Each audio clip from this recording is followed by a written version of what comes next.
Welcome to Kentucky Speedway for the Quaker State 400, round 18 of 36 in the Verizon Cup Series season. We're halfway there, and some hungry drivers are looking to get into the playoffs and stay in the playoffs.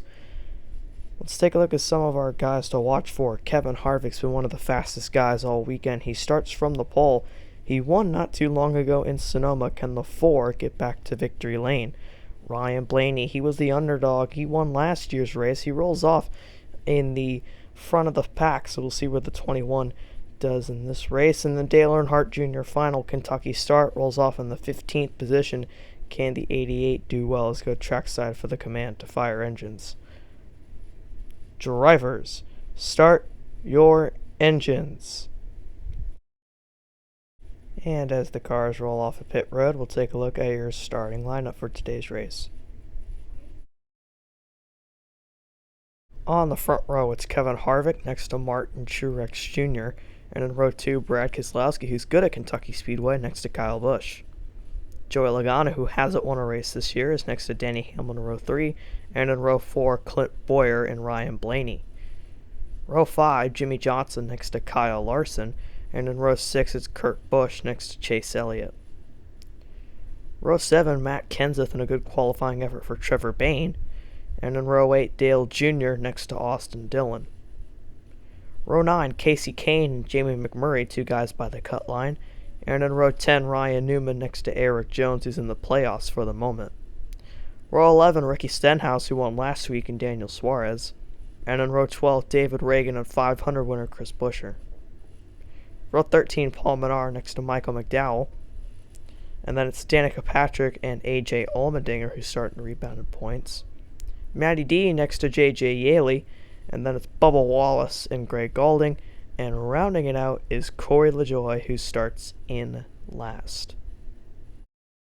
Lowe's race facts: 267 laps, stage 1 and 2, 80 laps apiece. Stage 3 is 107 laps, and last year's winner was Ryan Blaney. But we're getting word that there is lightning in the area, so the field is getting brought down pit road, and the cars will be parked, and we'll get right back to you here from Kentucky Speedway when the storm has passed through the area.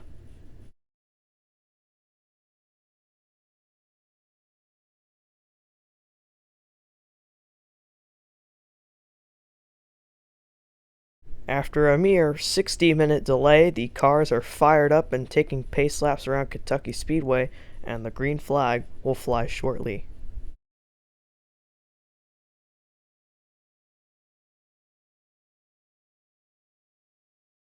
Harvick has ran away from the field, and we got two cars spinning in turn 4. It's Casey Kane and Ryan Newman, and we only got one lap completed before our first incident of the night on lap number 2. Here's what happened. Ryan Newman looks like he just got loose and got into the 5 of Casey Kane, and they both spun down the racetrack. This track very slick from the little precipitation that we had during the lightning delay, but both guys will continue.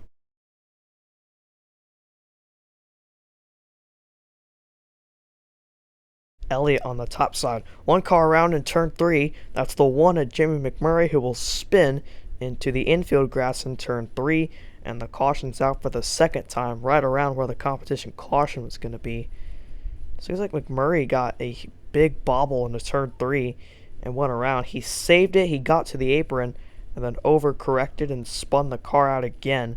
But thank goodness he didn't spin up the racetrack, because that could have been a bigger incident involving more cars, but the one will be able to continue.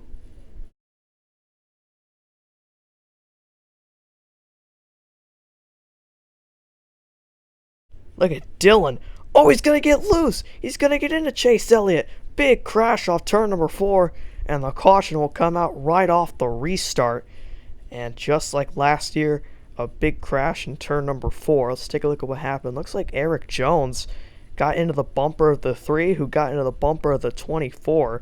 And Dale Jr. had nowhere to go. Trevor Bayne got in the wall. But in the end, it's a 5-car crash off turn number 4. And there's Austin Dillon making repairs to the right rear of the car. That's where Dale Jr. hit. Chase Elliott and Eric Jones will grab 4 fresh tires, and they'll be able to continue in this race. Trevor Bayne, who is running really well, he'll be getting repairs as he hit the outside wall, and Dale Jr.'s last race in Kentucky will end with a DNF. Caution for debris on laps number 61.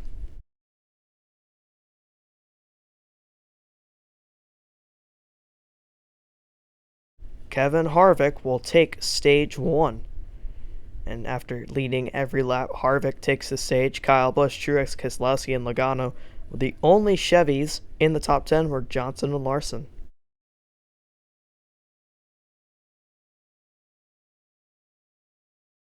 Truex coming for second. One car spins off turn 4. That is Landon Castle.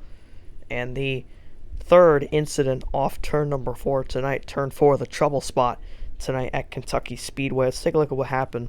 Just Castle got loose. It's been the main issue tonight. And Austin Dillon did a good job to avoid the spinning Landon Castle.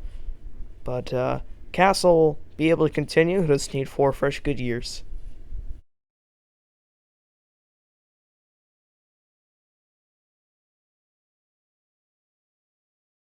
Kevin Harvick will sweep the stages here at Kentucky.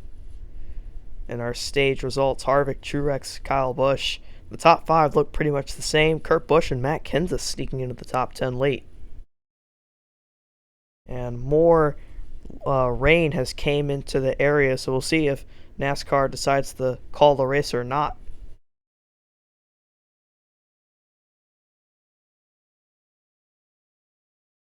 Harvick trying to get the lead back, and one car is around and another in the wall. That is J.J. Yeley and Greg Gaulding, who have brought out the caution here in Stage 3. Let's take a look at what happened. Just looks like Yeley got loose, and with all the precipitation that's happened tonight, the track is still very slick, and see Gaulding took a hit to the outside wall.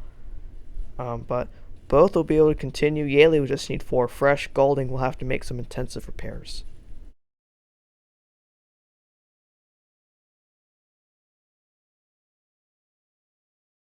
Logano on the bottom, and a car on the outside wall. That is Greg Gaulding, and that is enough to bring out the caution, as that car was really slow, and his night will end most likely just right front tire or something. And man, that 23 team's had a rough season.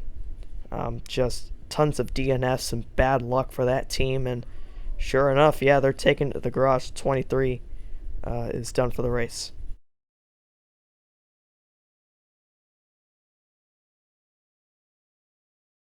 Kevin Harvick will take it at Kentucky. And a dominant performance for Harvick, leading all but 49 laps. Kind of a reminder of what Carl Edwards did in the 600 last year. But Harvick will burn it down, his 4th win of the year, as he has the most wins this year of all drivers. As we take a look at your results, Kevin Harvick with the big win. Ryan Blaney coming home in 3rd. Guys like Clint Boyer rebounded from a speeding penalty. Kurt Busch sneaking into the top 10 there. Chris Buescher finishing 11th. Good run for the 37 team. Rough run for Kyle Larson, who has not finished in the top 10 since Charlotte. Chase Elliott, Jamie McMurray getting some good finishes. A bunch of cars got 1 lap down. Austin Dillon never really rebounded from the wreck on lap number 36. But you can see, and here's the last page, Dale Earnhardt Jr., Greg Gaulding were the only DNFs from this race. The point standings have changed. Instead of the actual points, you could see how many points above the cut line some of the drivers are, like Chase Elliott plus 244. Positions 10th and through 15th in points are all over 100 points. That 16th spot, Casey Kahne plus 5. You can see Dale Earnhardt Jr. was minus 2 after Daytona, minus 21 with the DNF. Is pretty much from Danica Patrick on back in a must-win situation. Maybe even from Michael McDowell on back in a must-win. But the next race is New Hampshire, a flat track for the Overton's 301. It'll be an interesting race, a mile racetrack. This is American Sports Coverage signing off.